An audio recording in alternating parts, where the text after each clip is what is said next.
Bismillahirrahmanirrahim. Assalamualaikum warahmatullahi wabarakatuh. Waalaikumsalam warahmatullahi wabarakatuh. Oke, kita ketemu lagi di materi yang sama mengenai subprogram. Cuma untuk kali ini kita akan masuk ke part 2, ya. Di mana saya akan menerangkan mengenai default value, kemudian bagaimana passing argumen, kemudian recursive function, kemudian bagaimana dengan modul, bagaimana membuat modul, bagaimana melakukan import, bagaimana menggunakan modul, bagaimana install modul yang bukan bawaan dari Python, dan bagaimana uninstallnya kalau kita udah nggak perlu lagi. Minggu sebelumnya saya sudah menjelaskan bagaimana membuat sebuah fungsi, bagaimana cara memanggilnya, bagaimana cara nulis parameter, dan fungsi-fungsi bawaan dari Python. Ya. Nah, kita lanjutkan ke bagian 2. Saya mulai dengan default value. Python memperbolehkan sebuah argumen memiliki nilai default. Tunggu sebentar.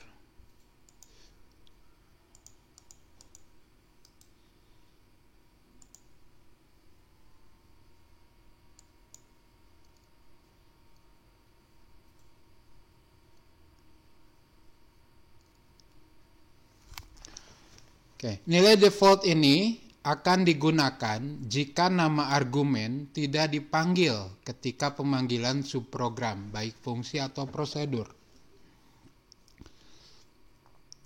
Nilai default didefinisikan dengan menggunakan tanda sama dengan ketika Anda di dalam daftar parameter atau fungsi atau prosedur, ya.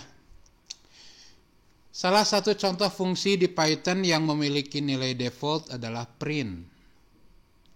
Nilai default dari parameter fungsi print adalah ada parameter separator yang defaultnya adalah spasi, dan n, karakter penutup.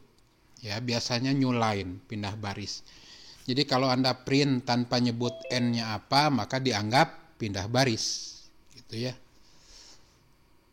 Nah, ini sekedar contoh, ya. Di sini saya punya sebuah fungsi namanya tulis. St itu adalah string yang akan ditulis, dan n adalah berapa kali pengen ditulisnya. Nah, untuk berapa kali menulisnya, saya defaultkan 1. Jadi kalau Anda nulis hanya st saja, hanya stringnya saja, berarti nulisnya hanya 1 kali. Di dalamnya ada perulangan untuk i dari range 1 sampai n+1 akan menuliskan st. Kemudian, contoh kedua, saya punya fungsi namanya luas lingkaran dengan parameter radius dan parameter v. Nah, untuk parameter v, defaultnya 22/7. Jadi kalau tidak diisi P-nya, maka akan menggunakan 22/7. Returnkan V kali radius pangkat 2. Nah, bagaimana pemanggilannya? Kalau saya nulis Bandung saja, tanpa nyebut berapa kali N-nya, maka akan nulis 1 kali. Ini hanya muncul Bandung 1 kali. Ya. Tapi gimana yang terjadi kalau saya tulis Jakarta, 5. Nah, 5-nya akan masuk ke N. Maka di sini akan melakukan pengulangan dari 1 sampai 6 alias 1 sampai 5. Sehingga akan menulis Jakarta sebanyak 5 kali. Dan boleh juga Anda tulis secara keyword nulisnya, ya. Tulis N-nya 3, ST-nya Garut. Maka akan nulis Garut 3 kali. Nah, begitu juga dengan kalau Anda memanggil luas lingkaran. Luas lingkaran dengan radius 10, maka dapat 3,314285714. Tapi kalau Anda luas lingkaran, tetapi Anda mengirim nilai pi yang Anda tentukan sendiri, misalkan 3,14, maka yang didapat adalah 314,0.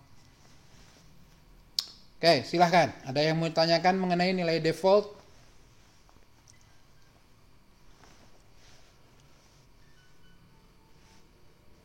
Silahkan. Sebelum saya masuk ke yang lain.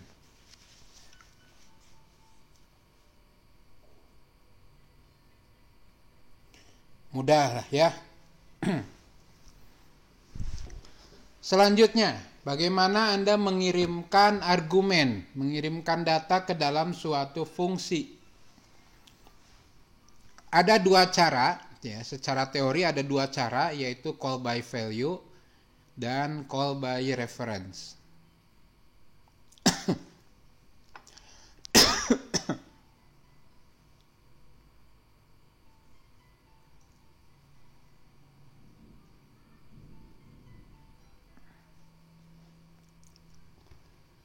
Call by value adalah cara mengirimkan argumen di mana nilai dari argumen akan disalin isinya. Ini kata kuncinya. Jadi akan di-copy isinya ke parameter yang berada di dalam fungsi. Nah, nanti si parameternya diotak-atik di dalam program, diubah gitu ya. Jika parameter yang di dalam prosedur mengalami perubahan, maka tidak akan mempengaruhi isi argumen yang dikirim. Nah, dalam algoritma ini disebut sebagai parameter input. Kemudian ada juga call by reference, yaitu passing argumen, di mana Anda mengirimkan argumen, mengirimkan parameter, di mana yang disalin, yang di-copy itu adalah alamatnya, referensinya. Ini mengakibatkan setiap ada perubahan nilai parameter tersebut di dalam fungsi akan mempengaruhi isi argumen yang dikirim. Dalam algoritma, konsep ini disebut sebagai parameter output. Di slide sebelumnya ini disebutnya input ya.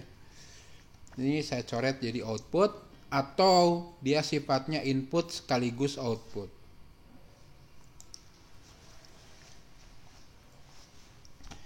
Nah, saya akan masuk lebih detail mengenai call by value. Call by value adalah cara memanggil parameter di mana nilai parameter yang dikirim akan disalin isinya ke dalam parameter yang berada di dalam fungsi. Dengan ini, maka alamat memori parameter yang dikirim, ya, alamat memori parameter yang dikirim akan memiliki alamat yang berbeda dengan parameter yang berada di dalam subprogram. Pemanggilan seperti ini disebut sebagai bersifat input, yaitu di mana parameter menjadi masukan ke dalam fungsi atau prosedur. Jika sebuah parameter ingin diakses menggunakan metode ini, maka tulislah parameter formal dilengkapi dengan keyword input.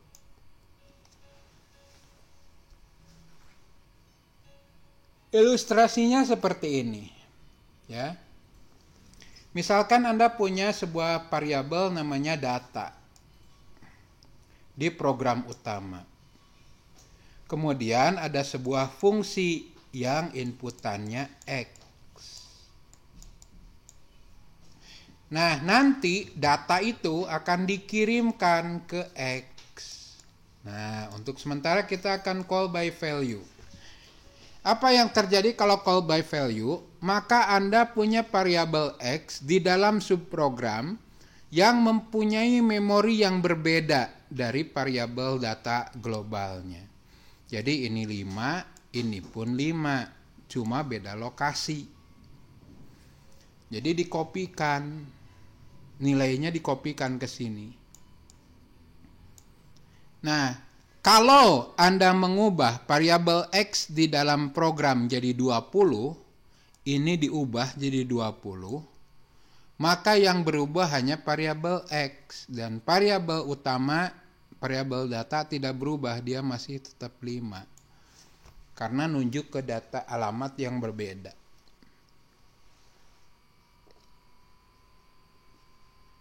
Itu call by value. Contohnya gini ya.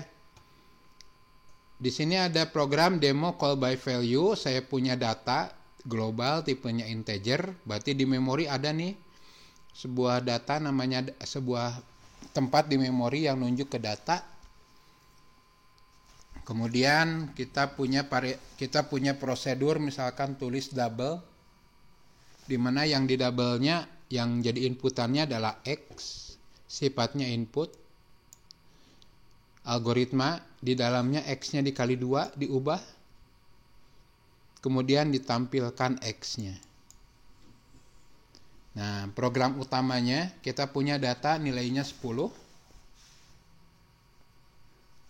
Nah, kalau ditampilkan sekarang ya, berapakah nilai data sebelum memanggil prosedur? Ini jelas akan menampilkan 10. Kemudian apa yang terjadi kalau kita panggil tulis double data, jadi datanya dikirim. Nah, yang dikirim itu karena di sini sifatnya input, yang dikirim itu value-nya. Jadi ini sama aja dengan X diisi 10. Nah, ketika X diisi 10, ini variabel X dan variabel data punya lokasi yang berbeda. Jadi ketika di sini variabel data nilainya 10, X juga punya nilai 10. Tetapi kemudian diubah X-nya dikali 2. X-nya menjadi 20. Sehingga kalau di dalam prosedur Anda tulis X, maka Anda akan menemukan bahwa datanya adalah 20. Ya, di dalam prosedur nilainya 20.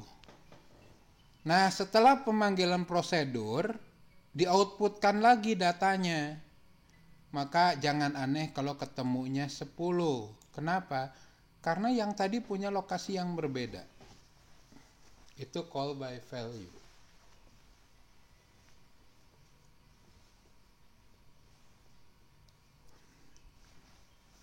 Jadi nilai variabel data di luar prosedur tidak akan ikut berubah walaupun dia dikirimkan ke parameter X dan parameter X-nya diubah di dalam fungsi. Tidak mempengaruhi parameter yang dikirimnya, karena yang dikirim cuma value, bukan alamatnya. Sampai sini ada yang mau ditanyakan?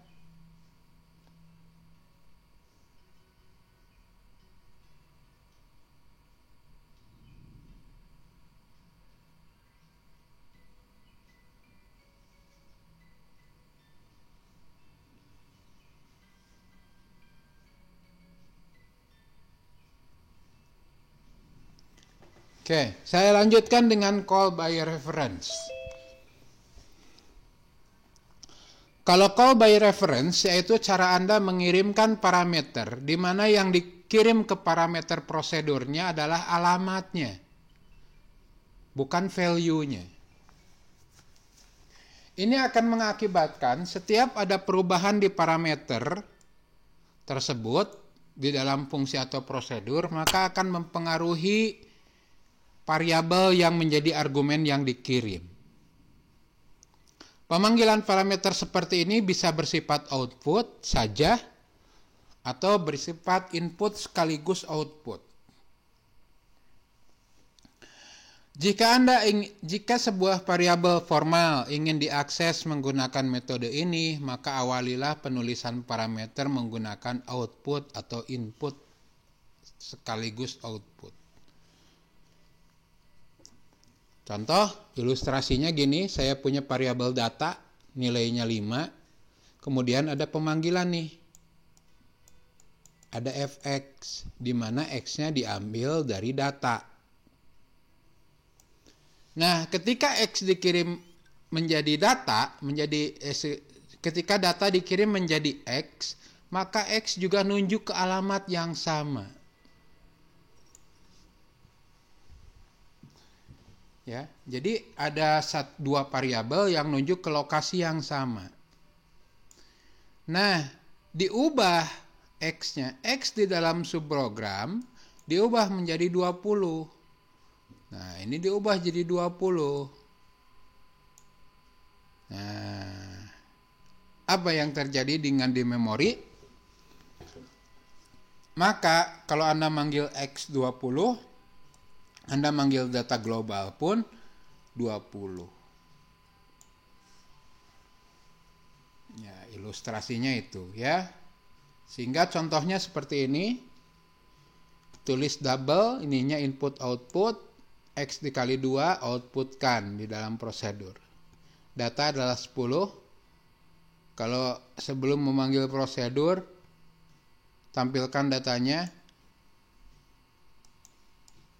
10 dan 20. Kemudian tulis double. Nah, ketika tulis double, manggil ke sini.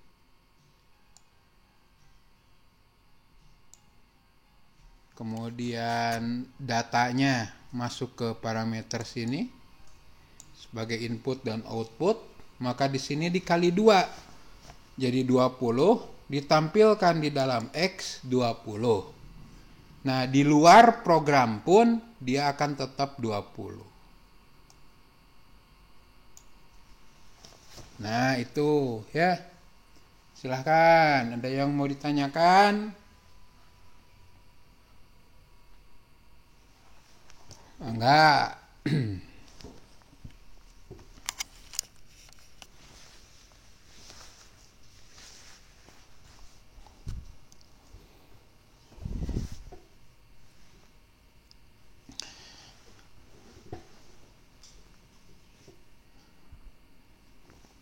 Nah, itu secara teori ya di algoritma. Lalu bagaimana passing argumen di Python? Apakah menggunakan call by value atau call by reference? Ya, dua-duanya ada. Cuma aturannya aja yang berbeda. Metode passing argumen di Python berbeda dengan yang dijelaskan sebelumnya, yaitu versi algoritma. Metode passing argumen di Python tidak berdasarkan keyword input atau output ketika pendefinisian function. Tetapi metode passing argumen di Python adalah dia akan call by value jika parameternya menggunakan objek yang immutable. Artinya objek yang nilainya tidak bisa berubah. Seperti integer, float, string, tuple. Dia nggak bisa berubah datanya. Nilainya nggak bisa berubah. Loh, Pak bisa Pak. Saya punya A nilainya 5, bisa saya ubah jadi 10. Nah, sebenarnya kalau terhadap angka integer, float, string, tuple itu bukan ngubah ya, ngeganti lebih tepatnya. Jadi kalau Anda punya A nilainya 5,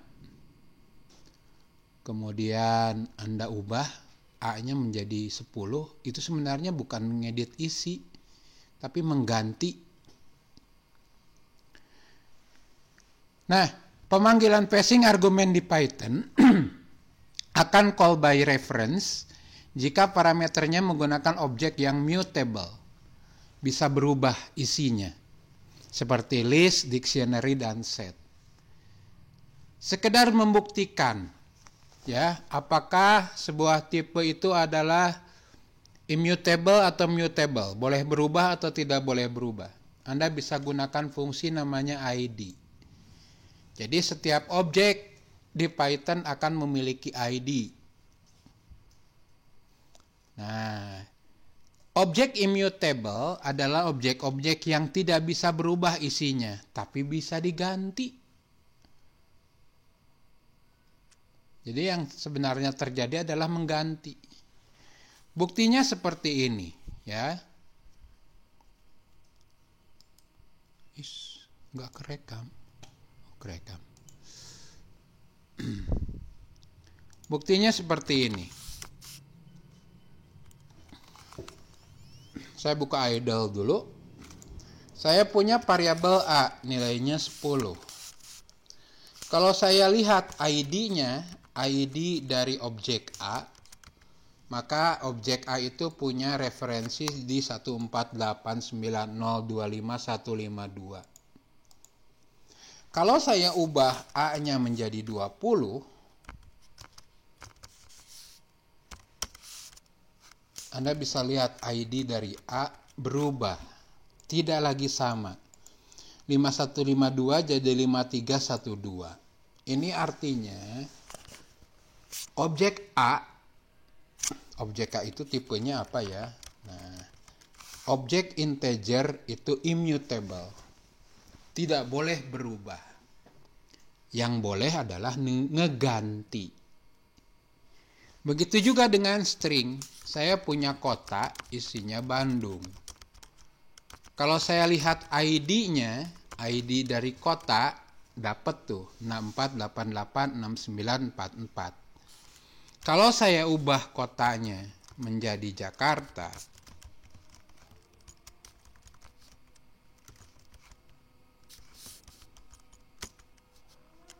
kemudian saya lihat ID-nya, nah maka lihat ID-nya beda. Itu menandakan bahwa tipenya immutable, tidak boleh berubah, tapi boleh diganti. Nah, apa contoh yang boleh berubah? Yang boleh berubah, yang mutable, contohnya list.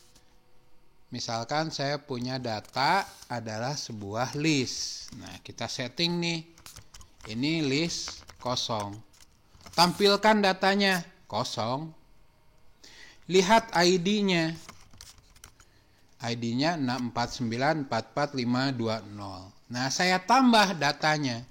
Data titik append. Tambahkan 12. Kalau saya lihat data akan muncul 12. Saya tambah lagi. Append 99. Data, maka muncul 12,99. Nah, kalau saya lihat lagi datanya, ID-nya, ID dari data, Anda bisa lihat masih sama. Ini artinya objeknya boleh berubah, alias mutable. Oke, itu dulu ya. Lagi ajan dulu sebentar ya. Silahkan kalau ada yang mau ditanyakan, sampaikan ya.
Oke, sampai sini ada yang mau ditanyakan? Nah,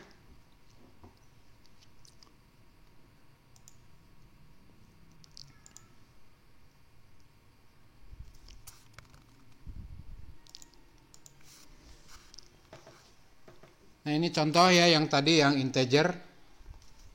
Ini ID yang pertama dan ID yang kedua itu berbeda, ya. Begitu juga dengan yang string. Dan untuk yang objeknya mutable yang boleh berubah, nah itu ketika sebuah objek mutable berubah, maka ID dari objek tersebut akan tetap. Ini yang list. Ya, kita punya list. ID-nya 9192, kita tambah datanya udah berubah, tapi kalau Anda lihat ID-nya masih 9192, masih sama.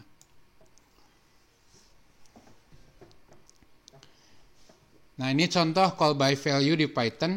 Jadi kalau Anda gunakan sebuah fungsi namanya doublekan dengan parameternya X, kita lihat di dalam prosedur ID X berapa dan nilainya berapa.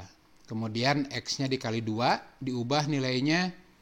Kemudian di akhir fungsi dilihat ID-nya berapa dan X-nya berapa. Nah, ini program utamanya. Data awalnya 10. Kemudian ini pemanggilan sebelum ya data ditampilkan.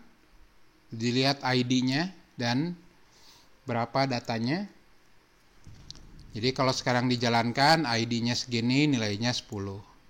Kemudian didabelkan, dipanggil nih, data masuk ke X, doublekan. Nah, di dalam fungsi nilainya sama persis. 1740617856. Jadi ketika pertama kali dipakai di copy. Ya. Nah, ketika diubah, maka karena dia sifatnya immutable, maka dia akan ganti. Nilainya akan berubah jadi 20 dan alamatnya ID-nya ada di 8016. Nah, kalau Anda tampilkan data setelah memanggil fungsi, masih tetap di data yang lama, yaitu 10. Nah, sedangkan kalau Anda gunakan call by reference, itu Anda misalkan kirim X, X-nya dibuat dalam bentuk linked list, dalam bentuk list, kemudian ya data ke 0 dikali 2, data ke 1 dikali 2, data kedua dikali 2 gitu, didabelkan, kemudian ditampilkan ulang, kita lihat lagi ID dan nilainya. Pertama saya punya nilai data itu adalah 10 dan 20, kalau ditampilkan maka datanya adalah 10 dan 20 dengan alamat di 20639336. Kemudian Anda doublekan, datanya dikirim ke X. Nah, X-nya masih sama alamatnya, isinya masih sama. Kemudian diubah. Nah, setelah diubah, nilainya udah berubah nih 20 dan 40 karena setiap itemnya dikali 2. Tetapi tetap alamatnya tetap di sini. Dan kalau Anda panggil nilai data setelah manggil fungsi, maka akan mempunyai nilai yang sama walaupun isinya berbeda. ID-nya tetap sama. Itu passing argumen di Python. Silahkan, ada yang mau ditanyakan?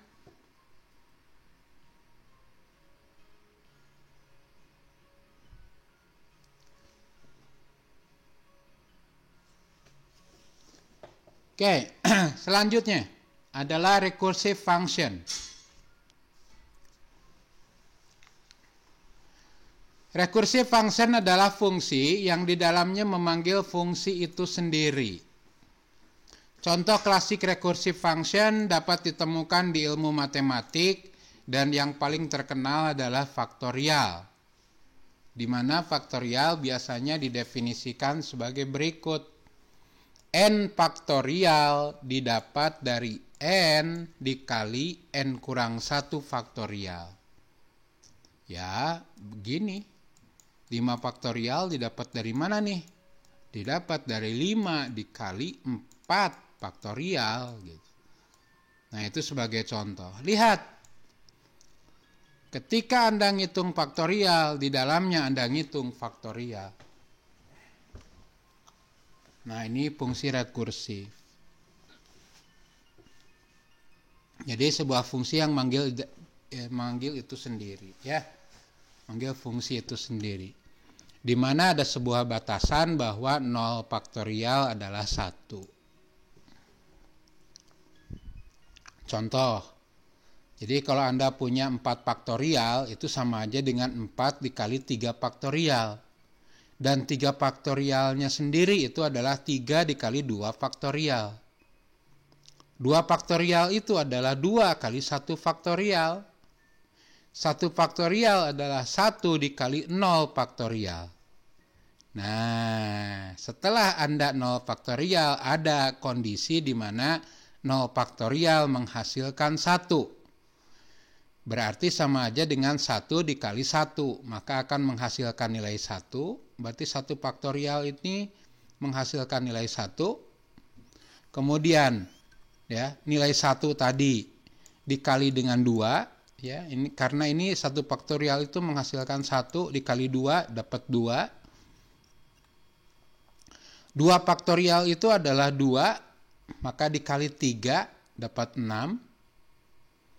Dan ini 3 faktorial. 3 faktorial itu 6, maka 4 kali 3 faktorial adalah 4 kali 6, 24. Nah, ini hasilnya adalah bahwa 4 faktorial adalah 24. Nah, bagaimana cara kita membuat fungsi rekursif? Ada hal yang harus Anda perhatikan. Jadi di dalam fungsi disebut rekursif kalau adanya pemanggilan ke fungsi itu sendiri. Dan yang kedua harus adanya base case. Apa itu base case? Base case adalah kondisi yang akan mengakhiri proses rekursif. Dalam faktorial, base case-nya adalah 0 faktorial adalah 1 ya, ini ya, sorry. 0 faktorial adalah 1. Saya revisi dulu, sorry.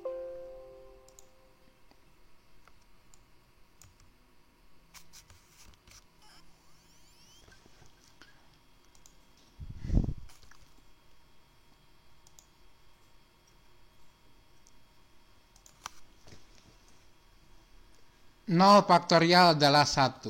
Nah, jika Anda tidak menyertakan base case, maka ada kemungkinan error, ya. Biasanya errornya stack overflow. Nah, berikut contoh sebuah program Python dengan recursive function. Contohnya faktorial. Jadi saya punya ya faktorial n. Nah, jika n-nya lebih kecil sama dengan 1, maka return-nya 1. Ini artinya kalau 1 faktorial itu 1, 0 faktorial juga 1. Else, returnkan n dikali faktorial n kurang 1. Contoh, 0 faktorial, dia langsung akan mereturnkan 1. 1 faktorial juga akan mereturnkan 1.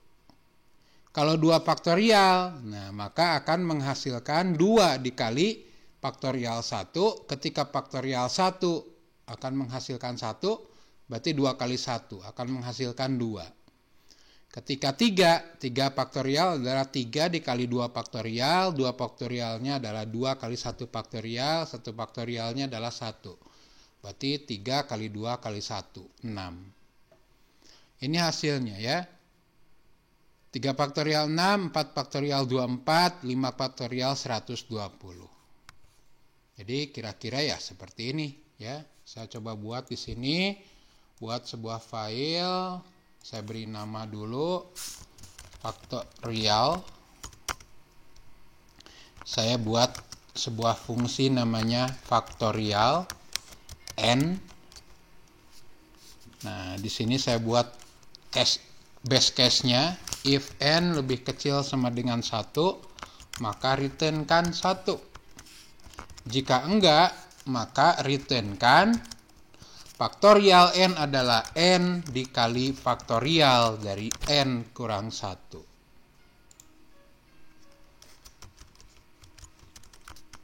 Beres. Ya. Nah, sebagai buktinya adalah saya akan tulis 5 faktorial. Nah, Anda tinggal cukup nulis faktorial dari 5. Nah, ini kalau saya save, saya run, maka akan menghasilkan 120. Kok bisa 120? Nah, saya akan perlihatkan ke sini, ya. Saya akan perlihatkan prosesnya. Di sini saya akan print n. Dengan apa ya? Dengan n-nya spasi deh. Nah, kalau saya run di 5, maka dia akan 5, 4, 3, 2, 1. Nah, 5 kali 4 kali 3 kali 2 kali 1 adalah 120. Jadi dari 5 berkurang sampai dia 1. Silahkan, ada yang mau ditanyakan?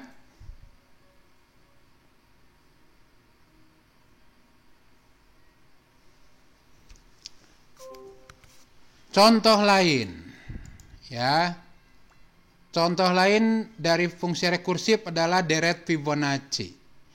Deret Fibonacci adalah deret deret bilangan yang dihasilkan dengan menjumlahkan 2 suku sebelumnya. Di mana Fibonacci ke 0 adalah 0 dan Fibonacci ke 1 adalah 1. Nah, Fibonacci ke n adalah Fibonacci ke n kurang 2 ditambah Fibonacci ke n kurang 1. Jadi awalnya 0 sama 1 jadi 1. 2 didapat dari 1 plus 1. 3 didapat dari 1 plus 2. 5 didapat dari 2 plus 3. 8 didapat dari 3 plus 5. 13 didapat dari 5 plus 8. Nah, di alam Anda sering menemukan deret ini. Ya. Contohnya di dalam kerang, ya, bentuk kerang, spiral itu menggunakan deret Fibonacci. Jadi dari satu kotak, jadi yang kotak 2 kali 2, kemudian jadi kotak 3 kali 3, kemudian 5 kali 5, kemudian 8 kali 8, sehingga bisa tersusunlah spiral. Nah, ini sering Anda temukan. Ya. Ini sering Anda temukan di alam, contohnya di kerang ataupun di galaksi, ya. Bentuknya seperti ini.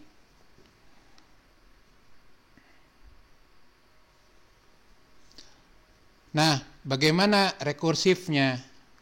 Nah, sangat sederhana. Fibonacci ke n adalah jika n kurang dari sama dengan 1, maka returnkan n, else returnkan Fibonacci ke n kurang 2 dan Fibonacci ke n kurang 1. Ya, ini Fibonacci. Ya. Jadi kalau saya buat fungsi Fibonacci ke n, nah kita punya base case-nya nih. If n-nya kurang dari sama dengan 1, maka returnkan n. Ya, kalau 0, 0, kalau 1, 1. Else, kalau dia bukan 0, bukan 1, maka returnkan Fibonacci ke n kurang 2. Jadi 2 suku sebelumnya plus Fibonacci n kurang 1. Sehingga kalau Anda butuh, ya, print, ya, Fibonacci ke 10,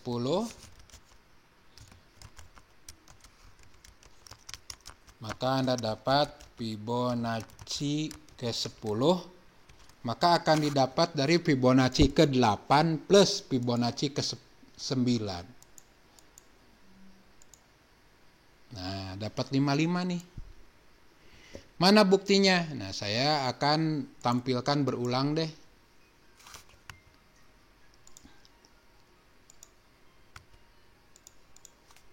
Ya, saya akan buat pengulangan. For I in range dari 0 sampai 11. Ya, di sini Fibonacci ke I adalah Fibonacci ke I. Ketika 0, Fibonacci 0, Fibonacci 2, dan seterusnya. Saya save, saya run, maka dapat nih 0, 1, 1, 2, 3, 5, 8, 13, 21, 34, 55. Silahkan, ada yang mau ditanyakan?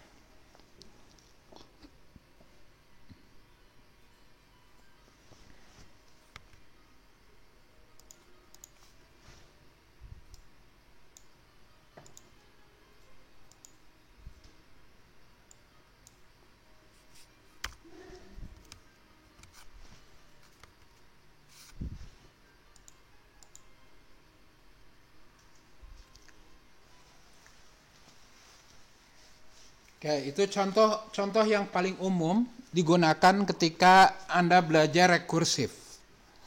Sebenarnya rekursif sangat sering terjadi. Bahkan di kehidupan kita sering terjadi rekursif. Contoh adalah ketika ada absensi keluarga.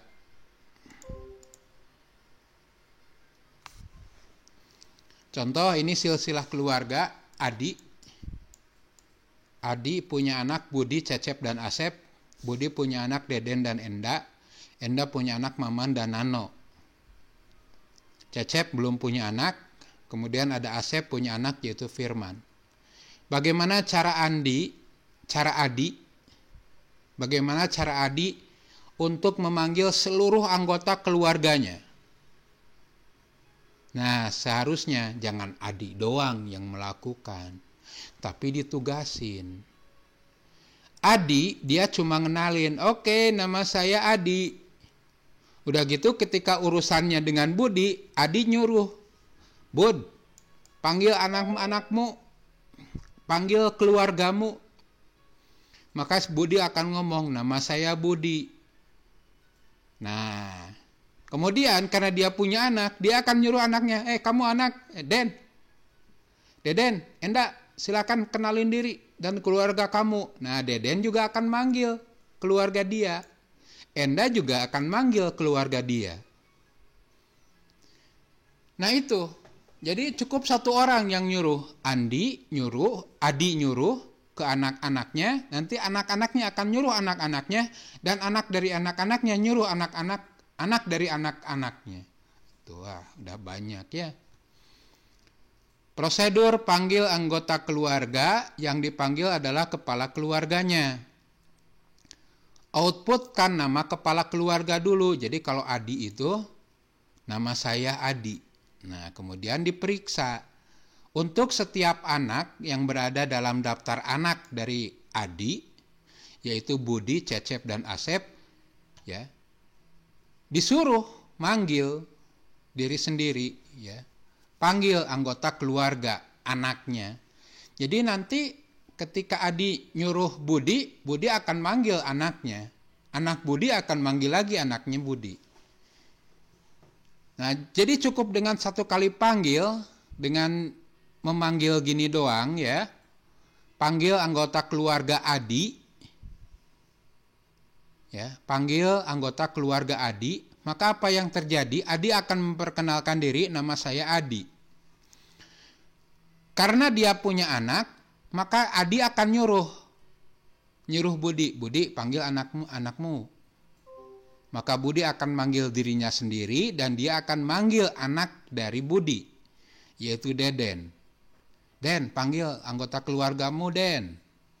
Maka Deden akan ngomong, nama saya Deden. Tapi karena nggak punya anak, dia nggak bakalan nyebut lagi, beres, aku udah selesai. Nah, Deden selesai, sekarang bagian Enda. Enda akan panggil anaknya, panggil diri sendiri, nama saya Enda. Kemudian dia akan nyuruh anaknya, Maman, panggil anak-anakmu, panggil keluargamu, Nano, panggil keluargamu. Beres semua, anggota dari Enda, beres berarti anggota dari Budi. Sekarang pindah ke Cecep. Cecep cuma ngomong, nama saya Cecep. Saya belum punya anak, jadi dia nggak manggil lagi anggota keluarganya. Nah, kemudian dipanggillah Asep, anak ketiga dari Adi. Nah, bakal ngomong, nama saya Asep. Tetapi karena Asep punya anak, maka dia akan manggil anak dari Asep. Firman, sebutin nama anak-anakmu. Dia akan ngomong, nama saya Firman, saya nggak punya anak. Selesai loh. Dengan satu kali manggil seperti ini, maka ini akan berantai dieksekusi. Itu yang terjadi kan? Bukan diabsen oleh Adi.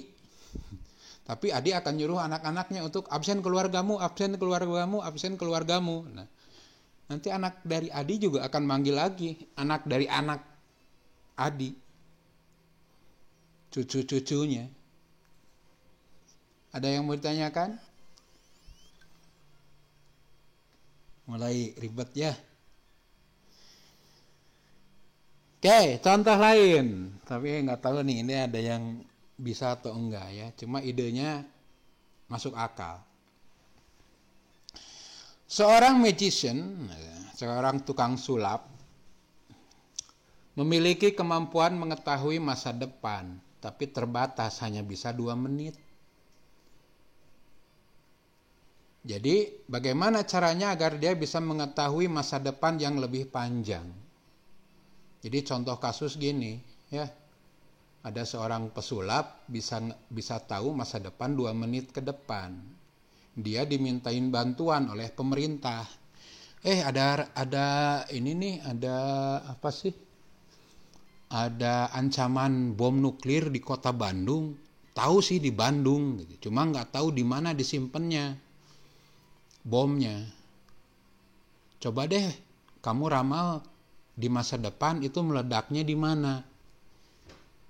Nah, kalau tahunnya cuma 2 menit sebelum kejadian, berapa banyak yang bisa tertolong? Atau mungkin malah nggak sempet ngasih informasi ke masyarakat, udah keburu ngebeledug ya bomnya. Nah, ternyata diakalin. Jadi dipaksa si magiciannya untuk mengembangkan kemampuannya. Caranya gimana? Caranya adalah dia disuruh meramal 2 menit seperti biasa. Cuma ketika dia meramal 2 menit, di dalamnya melakukan lagi meramal 2 menit. Jadi dia meramal lagi di dalamnya. Nah, jadi contoh gini, ya. Ini adalah 2 menit dia ngeramal ke masa depan. Nah, di setengah menit keempat, ya, ini ngeramal, dicek di mana ada bom, di mana ada bom. Wah, nggak ada bom nih. Nah, di setengah menit yang kedua, setengah menit yang keempat, dia akan manggil lagi meramal. Jadi dia meramalkan ramalan 2 menit ke depannya lagi. Nah, dapat nih 2 menit ke depannya. Nah, di setengah menit keempat, dia lakukan ramal lagi. Nah, kalau Anda 2 step gini, ya, meramal, ini lumayan loh. 1,5 menit, ramalan ke masa depan, ditambah 1,5 menit ke masa depan, ditambah 2 menit. Berarti Anda bisa dong meramal 5 menit ke depan. Ya, kalau mau dipaksain lagi, di sini ngeramal lagi. Di sini ngeramal lagi. Jadi berantai gitu. Kebayang nggak? Nah ini ide dari sebuah film ya. Filmnya judulnya Next yang pemain utamanya Nicolas Cage. Jadi dia disuruh oleh agen pemerintah untuk itu ada bom mau meledak, cuma nggak tahu meledaknya di mana. Ya, dia dipaksa untuk meramal ke masa depan melebihi dari kemampuan dia.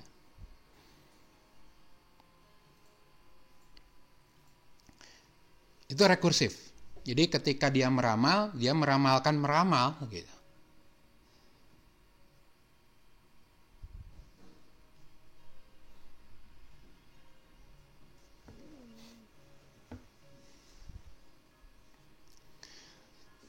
Contoh real lagi, meramal adalah algoritma bagaimana Anda mencari pintu keluar dari labirin. Ya. Contoh labirin seperti ini, ya, yang merah itu pintu masuk, yang putih itu lorong, yang hitam itu dinding, dan yang hijau itu adalah pintu keluar. Jadi Anda diminta untuk nyari pintu keluar. Nah, kalau secara data kira-kira seperti ini, kita punya matrik, 2 itu pintu masuk, 0 itu dinding. Ya, ini dinding nih. Ya, ini dinding, dan ini lorong. Nah, ini saya kasih tanda nih. Kalau 0 itu dinding, 1 itu lorong, 2 itu masuk, pintu masuk, dan exit itu pintu keluar. Dan bagaimana Anda maju, bagaimana Anda melakukan penelusuran di sini. Nah, saya buat sebuah prosedur namanya maju berdasarkan posisi X dan Y-nya. Jadi ini posisi 0, X-nya 0, ini Y-nya 0. Nah, kita mulai dari sini. Apa yang dilakukan di awal sini? Periksa apakah yang X adalah finish. Jika benar, maka selesai, exit ditemukan. Nah, jika enggak, maka periksa ke kiri. Apa di kiri lorong atau enggak? Kalau dia lorong, ya belok kiri. Ya, maju ke kiri. X-nya berkurang 1. Nah, kemudian periksa juga apakah dia punya ke kanan. Apakah kanan dari XY adalah lorong? Jika iya, maka majulah ke kanan. Berarti lakukan maju di X plus 1, Y. Periksa juga ke bawah. Periksa juga ke atas. Apakah yang ke atas adalah lorong? Oh, ini bukan lorong. Ya, kalau memang lorong ya mundur ke atas, naik ke atas. Dan periksa juga ke bawah. Apakah bawah adalah lorong atau enggak? Jika dia yang bawahnya lorong, maka majulah ke bawah. Nah, ini dilakukan terus. Jadi nanti anggaplah ke bawah nih. Maka dia akan periksa juga ke kiri ada jalan nggak ya, ke kanan ada jalan nggak ya, ke bawah ada jalan nggak ya, ke atas ada jalan nggak ya. Dia akan ngikutin jalan yang bisa. Yang perlu Anda lakukan cukup maju dari 0,0, maka yang terjadi adalah seperti ini. Pertama, maju di 0,0. Apakah ini titik akhir, exit? Bukan. Apakah ini kirinya lorong? Bukan. Apakah kanannya lorong? Bukan. Ke bawah, ke atas? Bukan. Ke bawah? Iya lorong nih. Maka dia akan ngambil jalur ke bawah. Maju ke 0,1. Nah, di 0,1 juga dia akan ngecek apakah 0,1 ini juga 0,1 ini adalah pintu keluar. Jika bukan, dia periksa kiri, periksa kanan, periksa atas, periksa bawah. Ternyata cuma ada jalur ke kanan, karena ke atas udah ada dalam jalur. Maka dia ke kanan. Jadi dia akan nanti gini, ke sini, ke sini, ke sini, ke sini, ke sini. Nah, di sini kebagi lagi nih. Ya. Sekarang kita di kolom 2 baris 3. Ada dua kemungkinan nih. Dia bisa maju ke kanan, dia bisa turun ke bawah. Nah, dua-duanya harus dijalanin karena kita nggak tahu kalau pintu itu ada di kanan atau di bawah. Kita akan dijalanin. Berarti dia bisa maju ke kanan, dia bisa maju ke bawah. Nah, karena ini urutannya kanan dulu, maka kanan akan dieksekusi duluan, maka dia akan ke 3,2. Jadi 33, dia akan ke 33, akan ke sini, 33 tidak ada pilihan lain, cuma ada ke atas. Dari 32 juga tidak ada pilihan lain, dia cuma bisa ke atas. Nah, di sini ada cabang lagi. Bisa ke kanan, bisa ke atas. Tapi karena urutannya ke kanan dulu, maka dia akan ke sini duluan. Dia bisa ke 41, dia bisa ke 30. Nah, 41 dulu nih karena urutannya kiri, kanan, atas, bawah. Ketika di 41 dia diperiksa, oh ternyata ini udah kondisi keluar nih, pintu keluar, berarti selesai. Bahwa exit ditemukan. Tapi setelah exit ditemukan, dia masih akan ngerjain yang sisanya. 3,0 ke atas, buntu. Yang ke bawah ini belum beres tadi, 24 ke bawah, buntu juga. Berarti kita menemukan satu jalur, yaitu ini. Bagaimana caranya? Ya berarti ini jalurnya. Dari 00 ke 01, dari 01 ke 11, ke 12, ke 13, ke 23, ke 33, ke 34, ke 31, ke 34, kemudian ke 41. Jadi ke bawah, ke kanan, bawah, bawah, kanan, kanan, atas, atas, kanan. Dia pasti menemukan pintu keluar. Oke, mangga, silakan. Ada yang mau ditanyakan? Ini sulit loh dilakukan dengan pengulangan.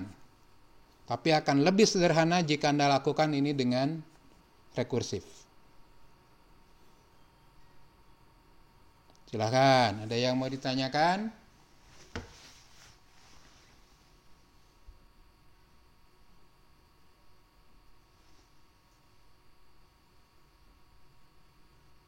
Oke, belum. Terakhir, ya. Terakhir ini adalah modul. Jadi modul itu adalah kumpulan dari modul adalah file yang berisi kumpulan definisi dan pernyataan. Modul adalah pustaka kode. Jadi modul digunakan untuk menyimpan fungsi-fungsi punya Anda yang ingin digunakan di tempat lain, di program lain, ya. Modul boleh berisi kumpulan variabel, fungsi atau kelas dan lain-lainnya. Kemudian nama sebuah modul diambil dari nama filenya. Dan untuk menggunakan suatu modul, maka modul tersebut harus diimpor. Nah, kita udah pernah menggunakan impor untuk matematik dan random. Itu modul bawaan dari Python. Nah, kita bisa membuat modul sendiri. Ketika sebuah fungsi atau objek dari sebuah modul akan digunakan, maka harus diawali dengan nama modulnya. Ya, kalau Anda mau pakai random, tinggal random titik random angka gitu. Dan lain-lain, ya. Bagaimana cara membuat modul? Sangat sederhana, Anda tinggal buat sebuah file, sesuaikan dengan nama modul yang diinginkan. Jika Anda ingin sebuah modul namanya mymodule, maka buatlah file mymodule.py. Oke, sebagai contoh gini, ya. Oke, ini saya akan close. Kemudian saya akan buat sebuah file.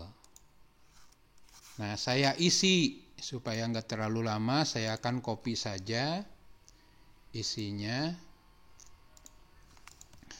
Ceritanya di modul saya punya pendefinisian objek V, nilainya 22/7. Kemudian ada pendefinisian fungsi luas lingkaran, pendefinisian keliling lingkaran, dan pendefinisian tahun kabisat. Saya save. Nah, saya save my modul .py. Nah, modul sajalah ya, otomatis py-nya dikasih. Nah, ini modulnya. Ya, ini modulnya. Bagaimana cara Anda menggunakan modul? Nah, caranya adalah ini di file lain loh ya. Di file lain Anda tinggal import ya, importkan my module. Maka otomatis nyari mymodule.py. Sehingga kalau Anda butuh v, Anda cukup tinggal gini, print nilai v didapat dari mymodule.p. Nah, ini kalau saya save, misalkan tes modul.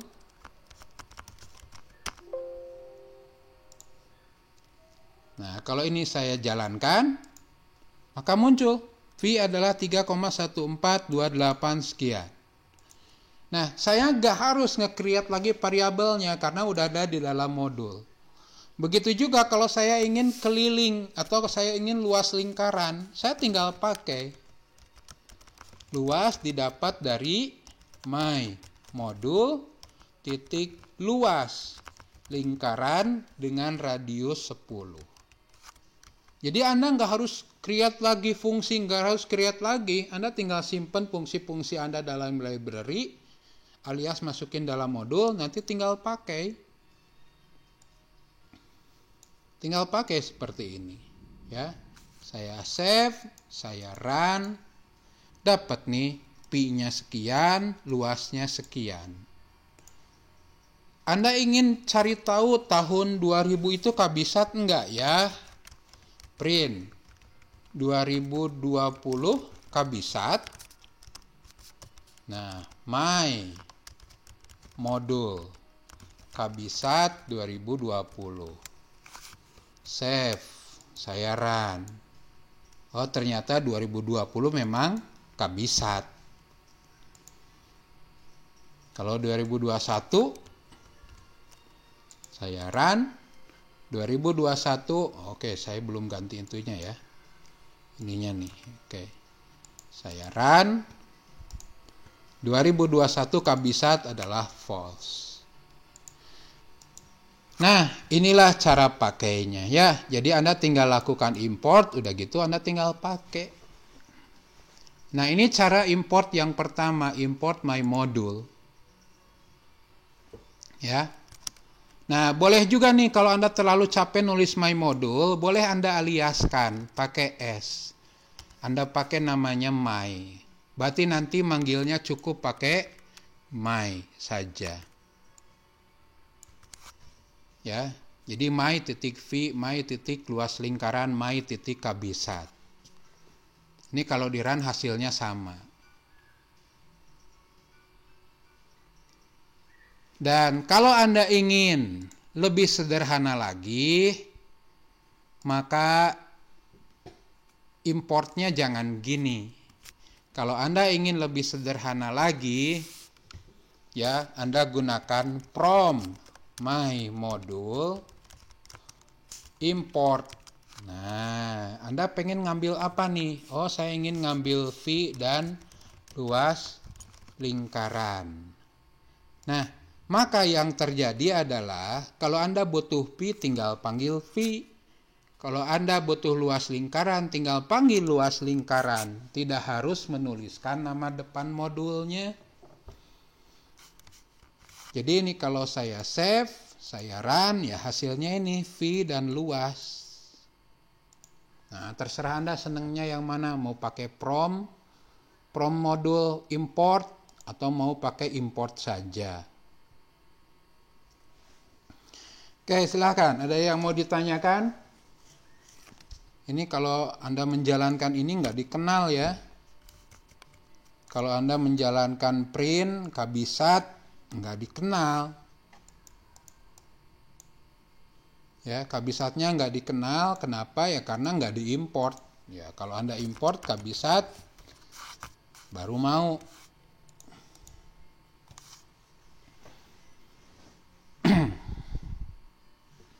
Oke, ya.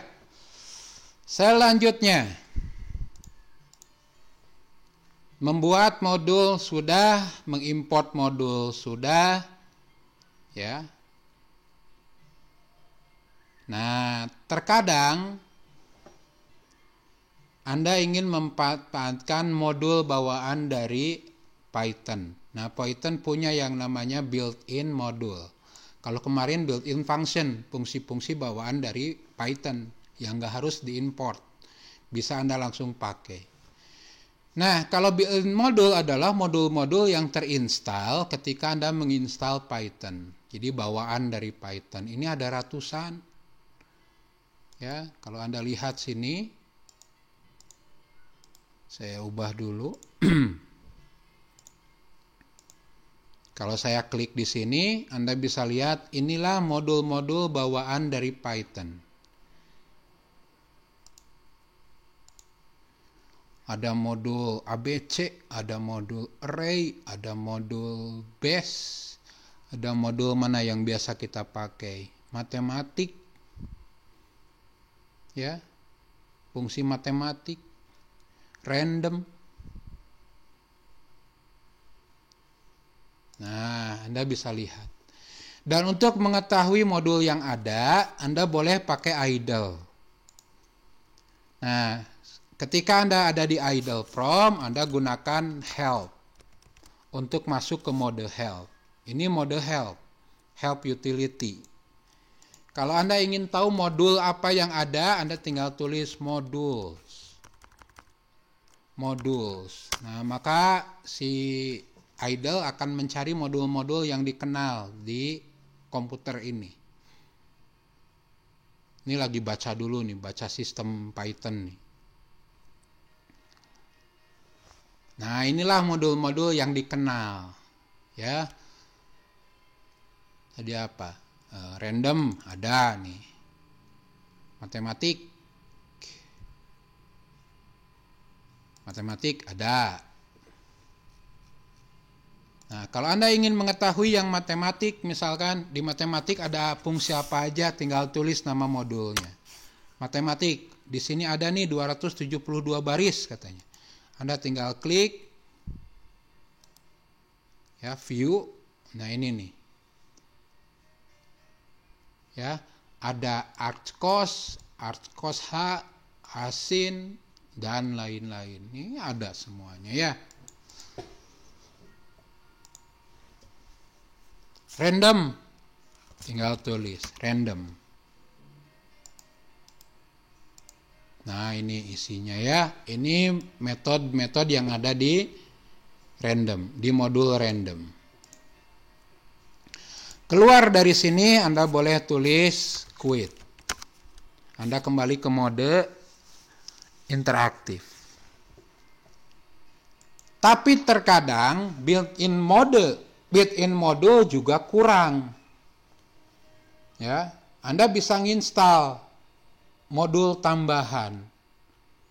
Nah, untuk seorang data scientist, nah, Anda bakal butuh banyak sekali package. Package itu kumpulan dari modul. Nah, yang paling sering dipakai adalah NumPy, Pandas, dan Matplotlib. Nah, ini harus di-download dan di-install dulu dengan menggunakan aplikasi PIP, ya, PIP, Python Package Manager. Ya, tinggal tulis pip install, nama package-nya apa. Jadi kalau Anda butuh NumPy, ya, numeric Python, Anda tinggal masuk ke command prompt, tulis pip install NumPy. Maka nanti akan download lah, cuma 11 mega. Maka Anda bisa pakai NumPy. Kemudian Anda bisa download Panda kalau Anda ingin manipulasi data. Dengan lebih mudah Anda gunakan Pandas. Ya, tinggal install pip, install pandas, maka akan ini. Nah, pandas sendiri dia butuh NumPy. Ya. Require already satisfy karena udah terinstall NumPy. Kemudian kalau Anda ingin menampilkan grafik, ya, grafik batang, grafik garis, grafik plot apa gitu ya, Anda gunakan, jangan pandas ini ya, ini Matplotlib. Matplotlib. Nanti akan install lebih banyak lagi nih filenya. Nah, kalau Anda sudah install, nah kita tes nih. Ngetik sedikit nih ya, lihat. Ya. Contohnya saya akan menggunakan ya Matplotlib. Saya akan import matplotlib.pyplot python plot splt plotter pyplot. Kemudian saya akan plt plot buat plot grafik lah ya, dengan nilai misalkan 4, dengan datanya 4, 5, 8, 9, 4, 3, 7. Ini data yang akan dijadiin grafik. Kemudian ya kalau mau langsung plt show juga boleh. Save, Anda run. Hasilnya adalah ini, grafik ini. Nah, grafik ini Anda dapat cukup dengan nulis 2 baris ini, float 4, 5, 8, 9, 4, 3, 7. Pengen pakai judul, ya silahkan, tinggal plt label. Ini untuk label, misalkan total penjualan. Anda save, Anda run. Nih, label, total penjualan. Nanti Anda boleh nambahin judul, nambahin lagi keterangan di bawah, ngatur warna dan lain-lain bisa. Nah, tinggal Anda pelajari Matplotlib-nya. Tinggal carilah Matplotlib.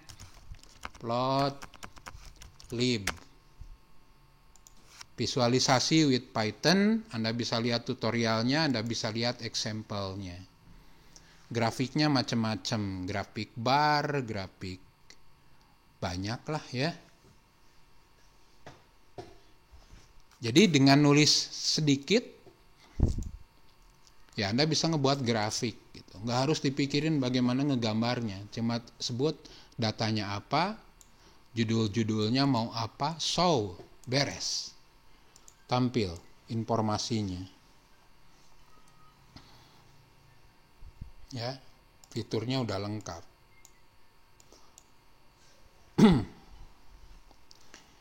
Oke, itu bagaimana install sebuah package yang di dalamnya ada modul. Dan kalau Anda sudah nggak perlu lagi sebuah package, misalkan saya ingin uninstall, pasang yang baru, ya silahkan Anda tinggal pip uninstall, nama package-nya apa. Oke, itu materi mengenai subprogram. Silahkan, ada yang mau ditanyakan, tidak?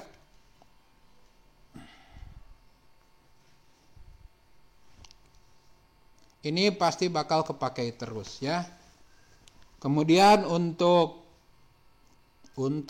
Matplotlib, pandas dan NumPy ya nantilah diterangin, yang nggak sekarang ya. Yang penting bisa dulu installnya.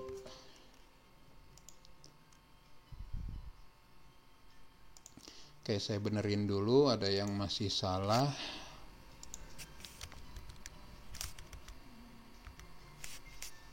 Ini Matplotlib ya. Anda tinggal masuk command prompt, Anda tinggal tulis, Anda tinggal install.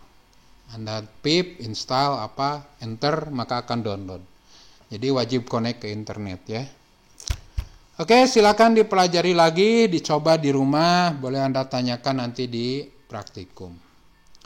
Oke, sekian pertemuan hari ini. Kita ketemu lagi di perkuliahan praktikum. Saya tutup perkuliahannya. Assalamualaikum warahmatullahi wabarakatuh. Waalaikumsalam warahmatullahi wabarakatuh. Ya.